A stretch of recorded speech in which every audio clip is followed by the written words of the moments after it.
Hi guys, and welcome back here to the development. Today we're going to be carrying on our inventory series. In this case, sorry, is our quest series. And in the previous episode we separate and we created all the tasks and types and how we want this to behave. Now what we're going to be doing here today is also now start to set up the inventory. So what we did is that in the previous episode we only created the structures. We haven't touched anything related to the code yet. So let's just focus on the structure now. So now we are gonna close everything. Let's go back here to master inventory. Let's go back here to variables and open up the inventory. Right. So what I would like to do here is that I would like to make sure that we have completed quests, right? So we know what quests they are on, what quests they are not. So before we actually do this, there's something that I missed, which is in the quests. When I open up here the SD quest, we need a ID, okay? The reason why we need an ID is that we can check if this quest has been completed here or something. So we can maybe do some achievements to it, but we can also use that to search better. So what we're gonna do is we are gonna put here the quest ID, or just call ID, right? Capital. And this is gonna be a string because it can be anything. It doesn't necessarily need to be a number, although keeping as a number is better, but it can be anything, right? Okay, so now on the inventory, I'm gonna add here a new variable, and I'm gonna call this active quests, all right? And now I'm gonna search for the SD quest, and I'm gonna make sure is an array because it can have multiple active quests at the same time, okay? And now I am gonna add a new variable, okay? And this is gonna be completed quests. The completed quests, I am gonna add for now a string, and it's gonna be an array. And the reason why I'm adding this as an array is because every time I complete the quest, I'll save the ID to the completed quests. All right, the ID is gonna go here. And then maybe you guys want to create some kind of achievement. So every time the user complete the same quest 10 times, you unlock an achievement or something, or we just know how many times he did, so you display on a log. I'm not entirely sure how to do that yet, but all right, with this done, we need now to start to create the logic to interact with, let's say, the quest giver or the NPC that we're gonna get quest. All right, so now I'm gonna close this. So now on here on the master inventory, if you guys remember, we have the BPC inventory, which is what handles the player inventory, right? Now I need to create something that handles the player, let's see, the player interaction with an NPC.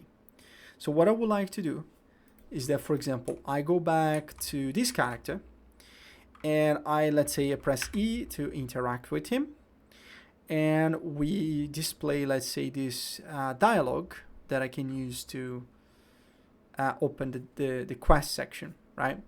So we can actually do that. And the reason why, the way we can actually do this is by using the interaction of this here. So we can browse to asset, and we have here, let's say, the BP base inventory picker, right? So what we can actually do here is that on here, we can actually, you know what? I am gonna keep the inventory picker separate. The reason why I'm going to do this is because if we have the quest separate from this, we can handle better. I had this in the past, and when you start to add the same thing twice, you have to do a lot of if and else. It's better to keep this separate. So what we're going to do here, it's going to go back there. I am going to close this. I'm just going to go back here to the base interaction. And I mean, actually do have a base interaction, which if I open up here full, so this comes from the base interaction, and if I delete the base interaction is used on the inventory. So what we can do here, is what we can get. What we can do is that we can tell what kind of interaction you want. So what we can do here is we can create a blueprint, and I'm going to create an enumeration. I'm going to call this e dash interaction type. All right, sorry, e dash interaction type. Okay, so now what we can do here is that we can assign, let's say, item. We could have, let's say, chest, but in this case it's gonna be NPC quest or quest NPC, right? Usually you attach this to NPC.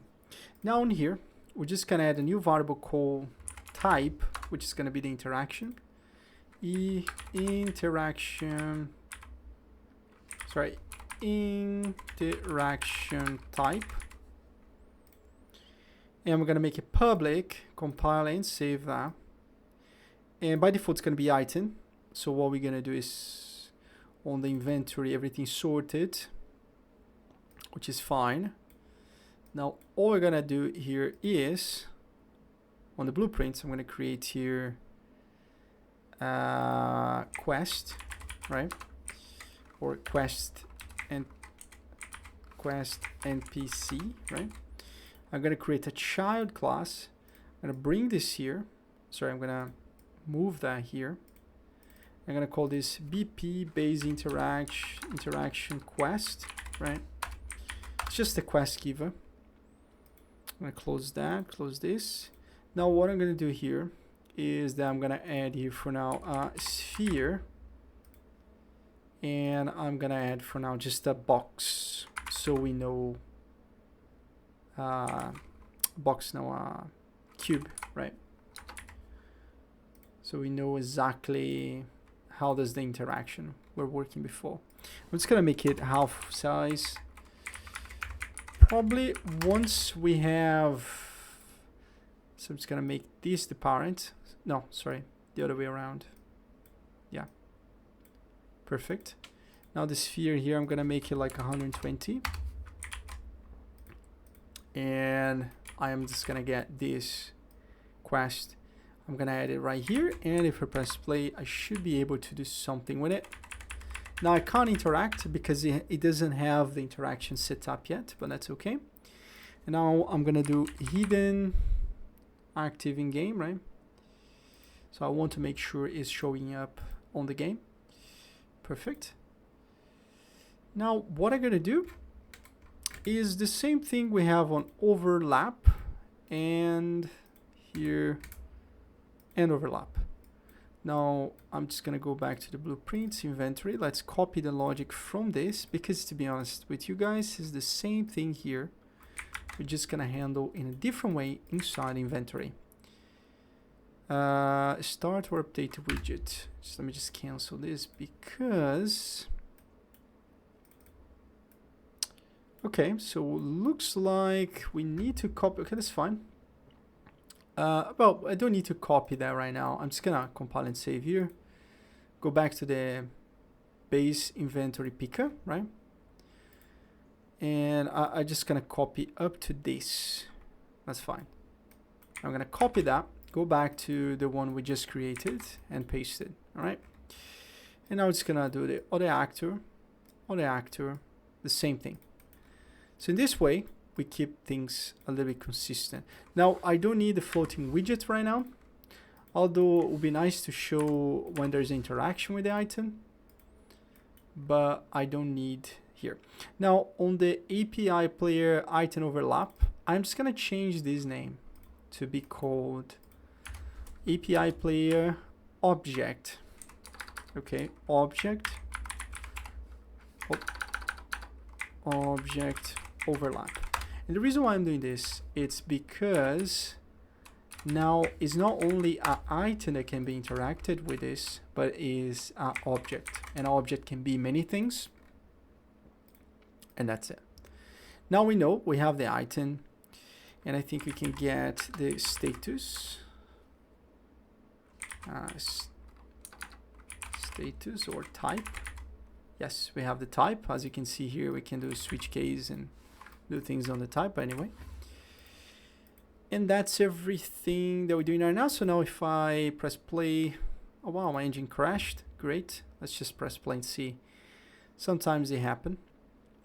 But now the idea is that we use the same mechanic that we already have in place to already do things that we're looking for. For example, here, right? So I can do that. So nothing is happening, which is great. But we can just now interact with that a little bit better. Now open up the inventory. So let's go back there. So this is working fine. Now, we need to be able to interact with the item. So every time now you arrive to this item and press interaction, we need to display the UI for the quests. So the way we do this is that on the interaction, so we have here the inputs. So I'm just gonna move this here. So when the player interacts, it goes here to the client and it goes to the server. And then right now it's casting to the BP base inventory picker and is doing a bunch of other things, right? Now what we can actually try to do here is that we can get the type, so get type. We can do a switch case.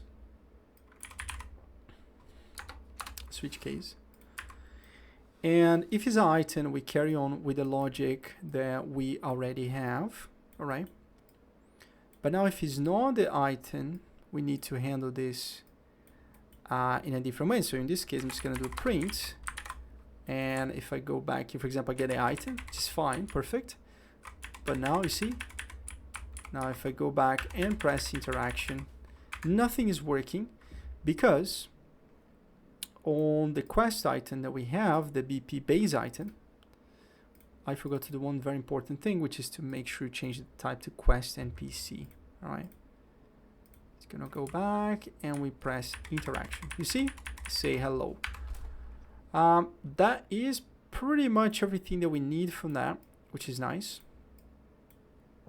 Now, the next thing that we need to do here is, I mean, we can add a widget for now, but I will add this as a refinement later on. I think we got everything that we need for this part. So what we're going to do is that in the next part of the video, in the next lesson, we are going to make sure that it open up and handles on the client side so we can actually do, open or close the inventory widget, the quest widget. So hope you guys enjoyed this part and I see you in the next one.